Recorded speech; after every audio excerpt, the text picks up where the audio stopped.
তোমায় না পেলে যাব মরে। এবার হিরো আলমকে তালাক দিয়ে ম্যাক্স অবিকে বিয়ের ঘোষণা দিলেন রিয়ামণি।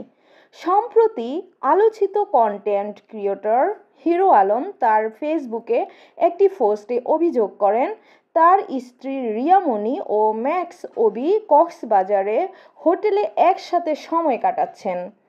তার এই পোস্টের পর থেকেই নেট দুনিয়ায় তুমুল আলোচনা শুরু হয়। এই ঘটনার পর রিয়ামণি গণমাধ্যমকে জানান তিনি হিরো আলমকে তালাক দিয়েছেন। তিনি বলেন হিরো আলমের সঙ্গে সংসার করার মতো অবস্থা আর নেই। সে আগের থেকে বেশি রকমের সমস্যা তৈরি করছে, তাই আমি আইনি প্রক্রিয়ার মাধ্যমে ডিভোর্স দিয়ে দিয়েছি। এদিকে ম্যাক্স অবি ও রিয়ামণি সম্প্রতি একসাথে বিভিন্ন জায়গায় সময় কাটাতে দেখা গেছে, যা তাদের সম্পর্কের নতুন অধ্যায়ের ইঙ্গিত দেয়।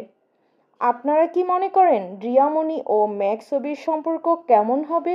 কমেন্টে জানাতে ভুলবেন না। ভিডিওটি ভালো লাগলে লাইক ও শেয়ার করুন আর আমাদের চ্যানেলটি সাবস্ক্রাইব করুন নতুন নতুন আপডেট পেতে।